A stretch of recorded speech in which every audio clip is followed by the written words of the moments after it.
Monsieur Dorval, bonjour. Bonjour, Steve. Bon, Pierre, on se connaît depuis longtemps, on va se tutoyer. Merci d'avoir accepté l'invitation parce que je sais que tu es sur la route actuellement près de Timmins. Oui, je sais ça. Je suis en retour de Timmins parce qu'on est en tournée présentement là au niveau des assemblées avec les sociétaires. Puis on était justement à Hearst mardi soir, Campus Casing mercredi. On a fait Timmins hier soir. Fait que effectivement, je suis sur la route, mais bien content que tu m'invites parce que c'est important de bien informer nos gens. Et puis, qu'est-ce que j'ai dit, moi, en entrée de jeu? Je suis de ceux qui n'aiment pas le changement, surtout lorsque vient le temps de ce genre de choses-là, parce que je suis un gars qui va vite, ma vie va vite, puis j'aime quand que les choses fonctionnent bien, mais là, il y a tout le temps une période d'adaptation qui est correcte. Peut-être nous expliquer, justement, comment vos sociétaires devront s'adapter aux changements que vous proposez actuellement. Je pense que c'est justement dans le contexte d'être bien au courant que le changement est toujours un petit peu, pour certaines personnes, plus difficile que d'autres. Absolument. Puis, on réalise aussi que les services financiers, c'est des choses qui font partie de nos vies au quotidien. Donc, c'est un peu pour ça qu'on prend l'approche de bien informer nos gens pour bien les préparer à ce changement-là. Puis à les outiller aussi, je te dirais, là, pour les préparer à ça. Écoute, la Caisse qu'elle a annoncé finalement, c'est qu'elle devient propriétaire de ces systèmes informatiques. Ce qui veut dire que ce que les gens utilisent aujourd'hui au niveau de, par exemple, les téléphones ou en ligne, tout ça, notre plateforme va changer. Mais on change pour une plateforme qui est déjà utilisée dans le milieu financier, qui est très, très bien adaptée, qui est très bien disposée, tout ça. Par contre, effectivement, ce sera un changement de ce qu'on est habitué depuis quelques années. Donc, c'est une première chose sur laquelle on veut informer nos membres pour qu'ils se préparent à ce changement-là. Il y a beaucoup, beaucoup d'informations qui vont être envoyées aux membres dans les prochaines semaines. Entre autres, là, à partir du 12 septembre, une lettre qui va être un petit peu plus longue qu'à l'habitude, mais qui va être très explicative sur tous les changements qui s'en viennent, puis qu'est-ce que les membres doivent faire pour s'adapter, pour se préparer, je te dirais, au changement. Ça va être complet. Ce qu'on dit aux membres là-dedans, ça peut prendre 10 minutes à lire, mais ça va être un 10 minutes super bien investi. Ce qui est dangereux ce qui est plus stressant, si tu veux, dans un changement comme ça, c'est que les gens ne se préparent pas bien ou n'utilisent pas les outils qu'on fournit pour se préparer. Puis je te donne des exemples. Ouais. Il y a beaucoup de gens qui reçoivent des choses par la poste puis qui vont le jeter de façon automatique parce qu'on pense que c'est du marketing ou c'est des choses comme ça. On a mis sur nos lettres là une identification en rouge qui dit « important, haute priorité ». Donc, ce qu'on demande aux membres, c'est lorsque vous allez recevoir cette lettre-là, prenez-la au sérieux, ouvrez-la, lisez les informations, tout ça. Il va aussi y avoir l'envoi de nouvelles cartes de débit parce que, comme de raison, étant donné qu'il y a le changement, les cartes de débit que les membres appartiennent présentement vont être changées pour une nouvelle carte de débit signée Caisse Alliance, là, avec la fonction Mastercard dessus. Donc ça, c'est un ajout additionnel qu'on apporte pour nos membres. Il y a beaucoup de nos membres qui nous demandaient justement la capacité de faire des achats en ligne, par exemple, à même leur compte de carte Interact. Ça va être possible maintenant avec le nouveau système. C'est un exemple de choses qu'on ajoute. Mm-hmm. Mais par contre, ça demande de changer la carte. Les gens vont recevoir une nouvelle carte par la poste. Puis par la suite, ils vont recevoir aussi un NIP de 4 chiffres. Un petit changement aussi selon ce qu'on est habitué. On a des cartes aujourd'hui qui demandent un 5 chiffres, mais les nouvelles cartes vont être un 4 chiffres. Donc, c'est l'information, c'est la préparation. Puis c'est ce qu'on a, puis merci pour nous offrir justement la plateforme aujourd'hui pour pouvoir bien informer les gens. Mm-hmm. Tu connais l'expression, Pierre, pourquoi changer quelque chose qui fonctionne? Donc, vous faisiez affaire avec Desjardins, accéder et la plateforme Desjardins. Qu'est-ce qui vous a poussé à faire ce changement-là? Écoute, en 2015, effectivement, tu as raison, depuis 2006, là, on utilise la plateforme Desjardins. On a été bien servi par Desjardins. C'était vraiment un partenaire important pour nous. En 2015, Desjardins nous a indiqué que c'était rendu difficile pour eux d'offrir leurs services à l'extérieur de leurs murs. Donc, on était quelques partenaires externes de Desjardins qui utilisaient le service, Ce que ça demandait à Desjardins, souvent, c'était une personnalisation des services par rapport, par exemple, aux demandes de nos membres ou par rapport à ce que nous, on demandait. Puis, souvent, les 3 ou 4 différents partenaires qui étaient externes demandaient aussi des personnalisations. Pour eux, c'était devenu très difficile et très onéreux. Donc, à ce moment-là, ils nous avaient avertis de cette position-là qu'ils tenaient à prendre. Puis, ils s'étaient engagés avec nous de nous offrir le service là, jusqu'à temps qu'on puisse faire notre réflexion, puis jusqu'à temps qu'on prenne la décision. Ce qu'ils font toujours d'ailleurs et ce qu'ils vont faire là, jusqu'à notre transfert, puis même pour nous supporter par la suite, là, une fois qu'on aura fait le changement de système. Donc, c'est ce qui nous a poussé. Si vous vous rappelez, en 2018, on a fait la décision de réunir tous nos caisses pour former ce qui est aujourd'hui la Caisse Alliance, une institution de 2,5 milliards qui est entre Long-Lac jusqu'à Mattawa et Alban. Ça nous donnait, tu veux, une première option de la force de pouvoir justement réfléchir à comment on peut demeurer une institution du Nord qui travaille pour le Nord de l'Ontario.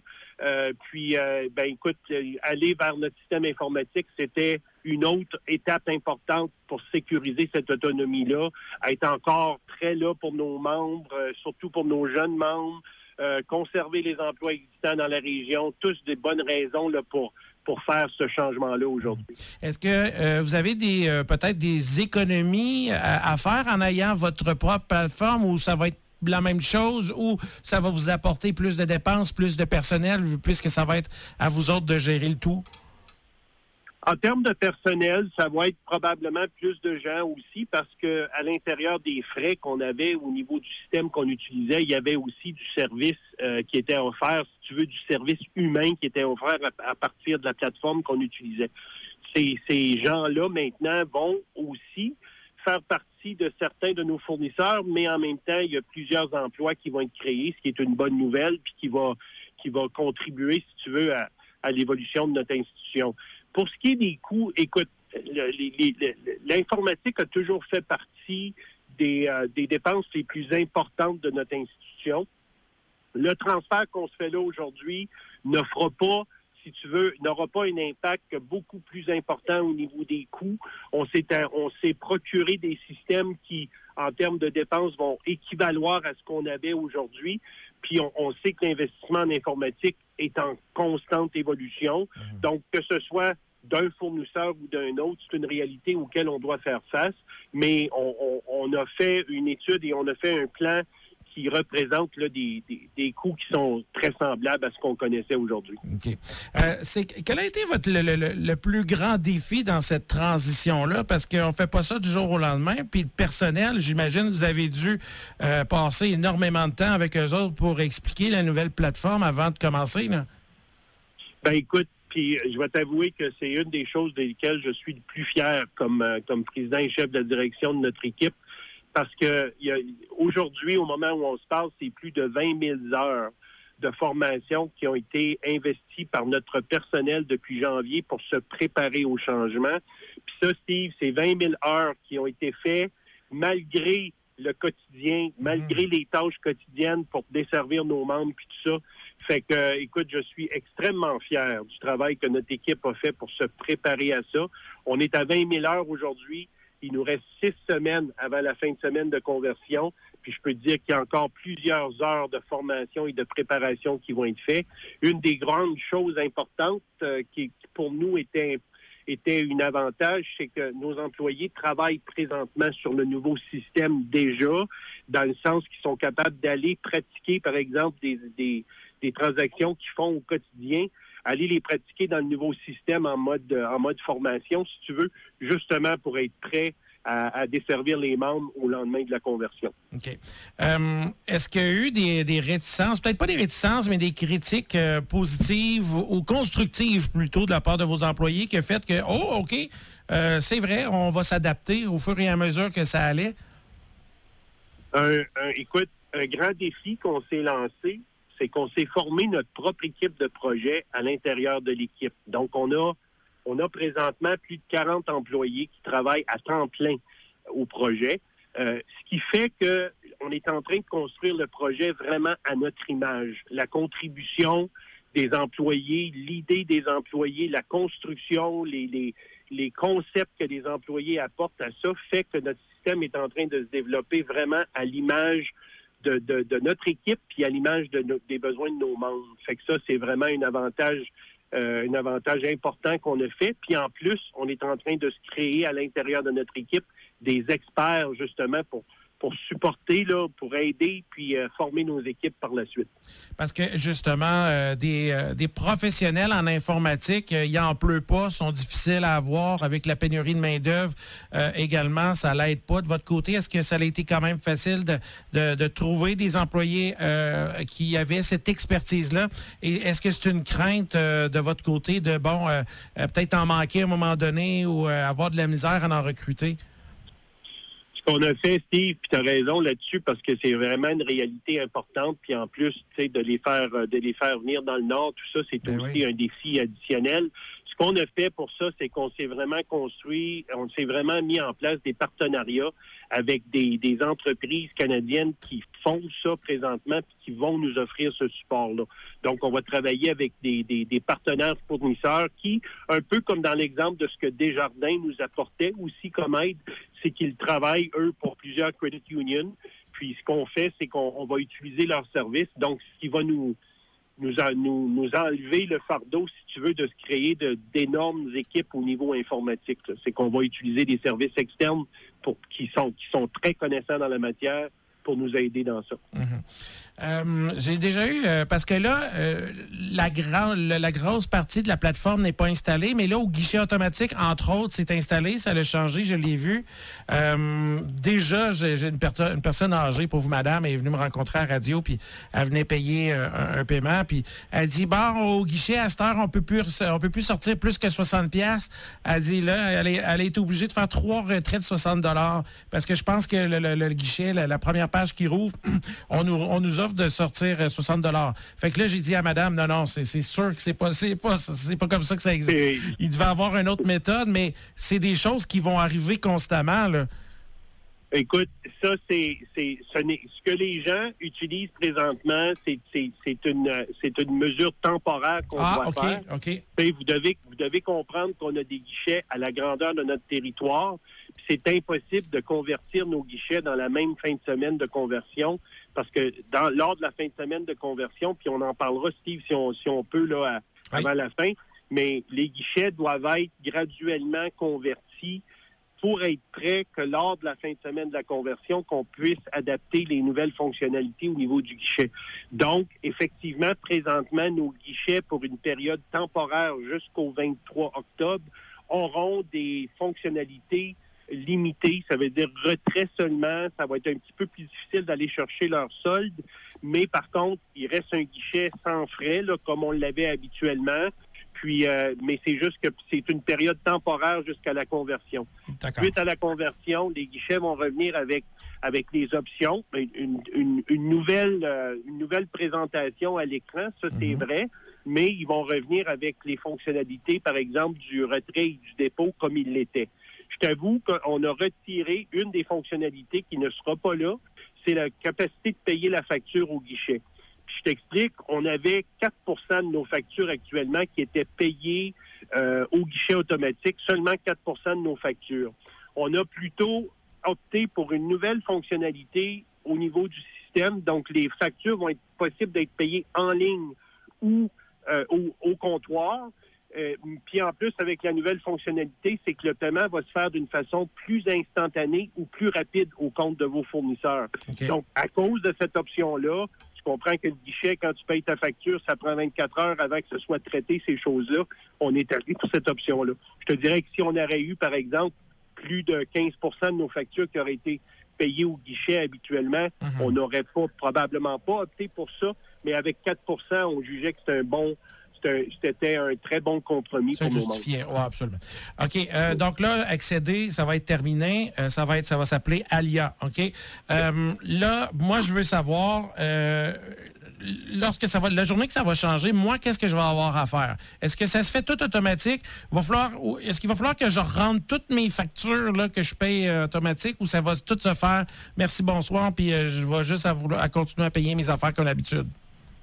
Ça va se transférer, Steve. Donc, ton profil qui existe aujourd'hui dans ton profil en ligne va se transférer dans ton nouveau profil à Alia. Tu vas voir une petite différence au niveau des numéros de compte, par exemple, parce que aujourd'hui, ce qu'on appelle un folio, qui des fois est à 2, 3, 4 ou 5 chiffres, vont maintenant être des folios, des numéros de compte, je devrais dire, à 12 chiffres. Mais pour faciliter la tâche pour nos membres, c'est qu'on a rajouté des chiffres devant les folios ou les numéros que les gens sont habitués, surtout au niveau des comptes de chèques puis au niveau des comptes d'épargne que les gens utilisent. Donc, vous allez retrouver votre ancien numéro dans la série de 12 numéros. Fait que ça, c'est une des choses que tu vas voir. Mais le 23, fait que la conversion se fait entre le jeudi 19 à la fermeture de nos centres de services.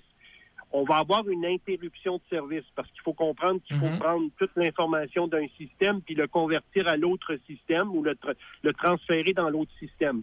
Donc, dans la fin de semaine du 19 au 23 octobre, puis ça, c'est là qui est important aussi pour les membres d'être préparés, c'est que là, il va y avoir une interruption de service où on va comme les gens auront plus accès à leur carte Interact aujourd'hui à partir du 19 en fin de journée.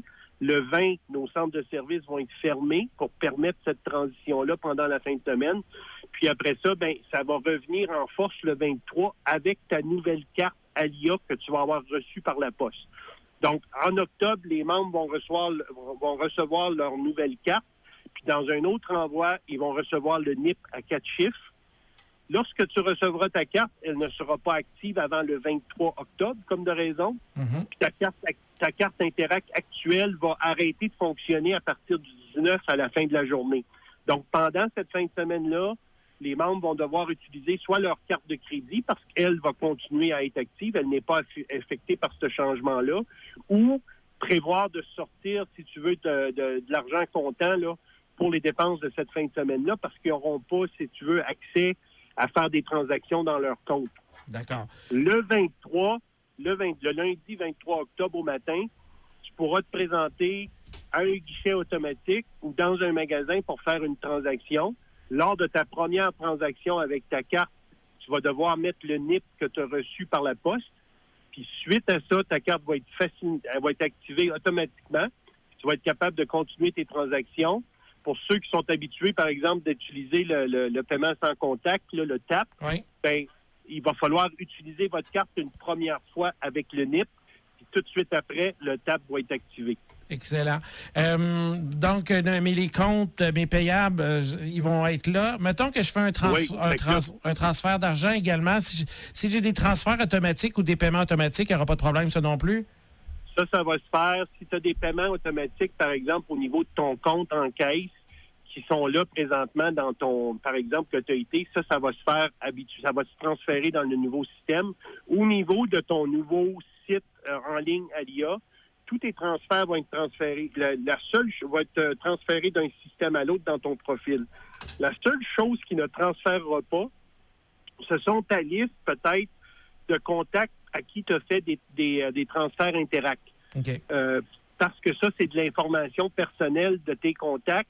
Fait que celle-là ne sera pas transférée. Fait que, par exemple, si tu avais l'habitude d'envoyer un transfert Interact à ton frère, par exemple, puis que tu sais, il reste dans notre liste, cette liste-là, au niveau des transferts Interact, ne sera pas transférée et devra être reproduite. Mais pour les autres, au niveau des factures, tout ça, tu vas retrouver tes fournisseurs dans ton profil. Excellent. Moi, une chose aussi, peut-être j'ajouterais là-dessus, Steve, que les gens nous demandaient beaucoup, c'est qu'il y a des possibilités de faire des dépôts directs par virement Interact sans question de sécurité. On n'avait pas cette option-là. On va l'avoir dans le nouveau système aussi. Mais c'est quoi le but d'avoir... il me semble que c'est important d'avoir une question de sécurité ou quelque chose comme ça, non? C'est que dans certains cas, pour des membres, par exemple, qui le font régulièrement à quelqu'un, peut le décider. Mais ça reste le choix du membre de mettre la question ou non. Il y a des membres qui savaient que cette option-là existait ailleurs, puis nous la demandaient. Nous, on ne l'avait pas. Mais ça reste toujours la décision du membre. C'est comme le TAP, par exemple, qu'on dit sur la carte. Il y a des gens qui n'aiment pas ça parce que si j'échappe ma carte, tu peux... C'est ça. Il y a moyen d'aller en caisse puis de demander de retirer l'option du TAP aussi. Ah, OK, excellent. OK, on a une entreprise. Moi, à la fin de l'année, j'ai l'habitude de sortir mes relevés de l'année au complet. Est-ce que les relevés des dernières années, mettons, vont être disponibles? Ça va être disponible en caisse, là, justement, pour ça. Il y a des gens, pour des entreprises, habituellement, ils reçoivent leur relevé, si tu veux, de transactions une fois par mois. Beaucoup d'eux autres le reçoivent soit virtuel ou soit en papier. Une petite distinction pour le projet, c'est que le relevé du mois d'octobre va venir en 2 parties. Il faut comprendre que le relevé du 1er octobre au 19 octobre va être envoyé à tous les membres en format papier. Ce relevé-là ne sera pas, exceptionnellement, ce relevé-là ne sera pas disponible de façon virtuelle juste parce que à cause de la conversion dans le milieu du mois, mais les gens vont tous recevoir un relevé de leur transaction du 1er au 19 en papier par la poste. Pour ce qui est du relevé du 20 au 31 octobre, celui-là va être disponible soit en papier ou virtuel selon le choix que le membre fait aujourd'hui là, dans le système. C'est ce qu'il va recevoir par la suite. Puis tout de suite, à partir du 1er novembre, ben là, l'émission des relevés va reprendre la normale, soit en papier ou virtuel, selon le choix du membre. D'accord. Vous avez fait... Si jamais, Steve, ta question est bonne aussi, parce qu'il faut comprendre que en perdant accéder aujourd'hui, vous allez aussi perdre l'historique, si tu veux, de vos transactions qui sont là. Fait que pour un membre qui aurait une question par rapport à une transaction, il peut toujours si tu veux, enregistrer ses relevés aujourd'hui, là. Il peut aller puis faire un enregistrement des relevés, mais pour quelqu'un qui aurait des besoins, on va avoir tout l'historique des transactions des dernières années jusqu'à 2006 en centre de service pour desservir le monde. D'accord. Un petit déplacement, un coup de téléphone, puis ça va être fait. Exactement. Vous avez fait plusieurs rencontres. Bon, vous êtes venu à Hearst, là, hier, vous étiez à Timmins. C'est quoi les questions qui reviennent le plus souvent? Là, est-ce qu'il y a des inquiétudes ou ça a l'air à bien passer? Écoute, c'est justement des questions par rapport à est-ce que ça va être facile de faire, comment je vais faire, si jamais j'ai besoin d'aide, est-ce que je vais être capable d'aller, tout ça. La question au niveau, parce que les gens ont vu, par exemple, apparaître des nouveaux écrans au comptoir, là, puis à Hearst, là, ils ont été installés. C'est des outils, ça, qui vont nous permettre, d'identifier le membre par les empreintes digitales. Puis deuxièmement, aussi avec l'écran, c'est que les gens vont pouvoir suivre la transaction que la représentante du service aux membres est en train de faire. Vous allez être capable de suivre la transaction un peu comme on voit là, dans les restaurants quand tu vois là, que ta facture se déroule puis que tu fais sûr que tout est correct selon ce que tu as commandé. C'est un peu la même chose que les gens vont être maintenant capables de faire. L'identification par les empreintes digitales, c'est une des identifications les plus sûres, les plus sécuritaires. Puis ça permet aussi aux gens, par exemple, quelqu'un qui ira à Long-Lac, qui se présentera à la caisse, qui est moins connu, si tu veux, dans le centre de service à Long-Lac, pourrait, s'il est inscrit au système, mettre sa main puis être identifié immédiatement sans avoir à présenter d'autres pièces d'identité ou des choses comme ça. Donc ça, c'est des ajouts justement pour permettre là, une facilité d'identification, parce qu'on sait qu'aujourd'hui, avec les lois puis les informations personnelles, l'identification de nos personnes est super importante. C'est des outils justement pour faciliter puis aussi améliorer le service entre nos communautés pour les gens qui se déplacent. Mettons que, c'est ça, j'ai même pas ma carte de guichet, j'ai rien, juste mon empreinte digitale, ça peut-tu faire la job? Exactement. Oui, ça ma carte, OK.